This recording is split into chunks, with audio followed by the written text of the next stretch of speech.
నమస్తే. తెలంగాణ రాష్ట్ర వ్యాప్తంగా ముఖ్యంగా వరి రైతులను నిలువున దోచుకుంటున్నారు కొంతమంది వ్యాపారస్తులు. వ్యాపారస్తులతో పాటు రైస్ మిల్లర్లకు సంబంధించినటువంటి యజమానులు కూడా వారితో తొత్తులుగా మారి వ్యాపారులు ఈ యొక్క రైస్ మిల్లర్ యాజమాన్యం కలిసి పండించినటువంటి ఏదైతే పంటకు సరైనటువంటి ధర రాకుండా సిండికేట్ అవుతున్నారు. దాని ద్వారా రైతులు తీవ్రమైనటువంటి నష్టాన్ని చవిచూస్తున్నారు. ఇలాంటి సందర్భంలో గత కొంతకాలం నుంచి రైతులు పెద్ద ఎత్తున ఆందోళన చేశారు. అలాగే ముఖ్యమంత్రి కార్యాలయానికి కూడా వెళ్ళి ఒక కంప్లైంట్ కూడా ఇచ్చారు.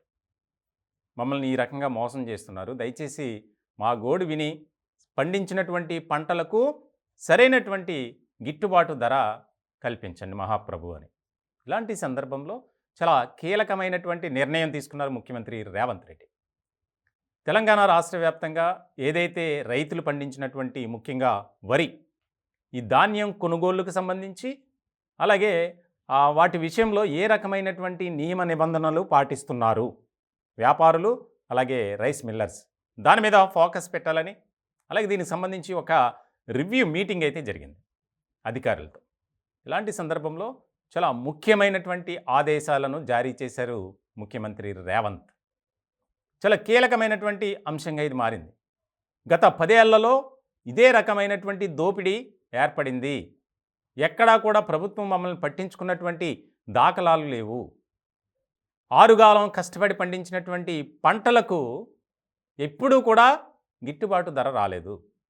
దానివల్ల చాలామంది రైతులు పెట్టిన పెట్టుబడి రాకపోవటం వల్ల ఆత్మహత్యలు చేసుకున్నారు కొంతమంది. అలాగే కొంతమంది అయితే అసలు వ్యవసాయానికే దూరం అయిపోయి కూలి పనులకు వెళ్ళేటువంటి పరిస్థితి మనం చూసాం. అది ఎవరో చెప్పేది కూడా కాదు. రైతన్న పరిస్థితి ఆ రకంగా మారింది. 2 తెలుగు రాష్ట్రాల్లో అదే పరిస్థితి కనిపిస్తుంది.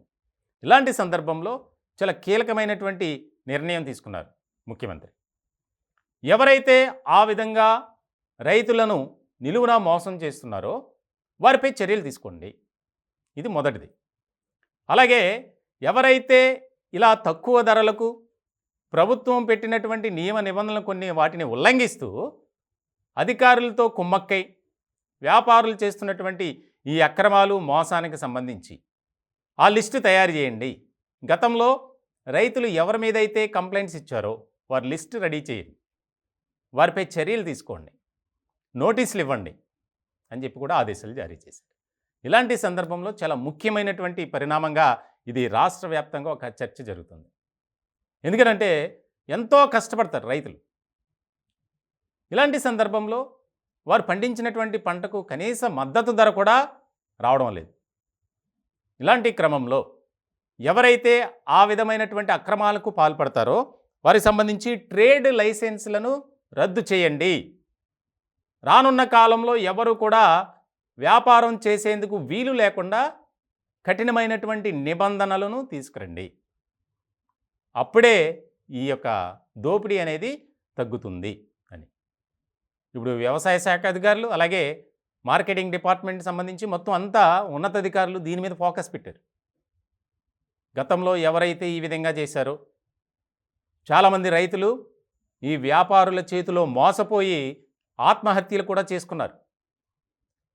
గత 10 ఏళ్లలో మనం చూస్తూనే ఉన్నాం. ఎప్పుడూ కూడా రైతులకు సరైనటువంటి గిట్టుబాటు ధర కల్పించడంలో ఇవ్వడంలో బీఆర్ఎస్ విఫలం చెందింది అని చెప్పి గతంలో చాలా ఆందోళనలు నిరసన కార్యక్రమాలు చేశారు రైతన్న. సో ఇటువంటి సందర్భంలో ఇది చాలా కీలకమైనటువంటి పరిణామంగా మారబోతుంది. అలాగే ఈ యొక్క మార్కెట్ యార్డుల దగ్గర ఎవరైతే ధాన్యాన్ని అమ్మడానికి తీసుకొచ్చేటువంటి రైతులు ఉంటారో వారిని ఆసరాగా చేసుకుని వారిని మోసం చేసి ధాన్యం ఎత్తుకుపోయే బ్యాచ్ ఒకటి ఉంది. వారిపై కూడా నిఘా పెట్టండి. దాచినటువంటి ధాన్యాన్ని ఎత్తుకుపోయే బ్యాచ్ ఎవరైతే ఉన్నారో వారిపై కేసులు నమోదు చేయండి. గతంలో కొన్ని జరిగాయి, వారి మీద కేసులు నమోదు చేశారు కానీ నామమాత్రంగానే చర్యలు ఉన్నాయి. ఇలాంటి సందర్భంలో దాని మీద కూడా ఒక నిర్దిష్టమైనటువంటి ఆదేశాలు జారీ చేశారు. అలాగే ప్రతి మార్కెట్ యార్డ్ వద్ద సీసీ కెమెరాలు ఏర్పాటు చేయండి తక్షణమే. దాన్ని రెగ్యులర్గా 24/7 మానిటరింగ్ అనేది ఉండాలి. దానికి సంబంధించి అవసరమైతే ప్రత్యేకమైనటువంటి సిబ్బందిని నియమించండి. అంతేగాని ఎక్కడా కూడా రాష్ట్రంలో రైతు మోసపోవటం అనేది వినిపించకూడదు అని చెప్పి చాలా కీలకమైనటువంటి ఆదేశాలు జారీ చేశారు.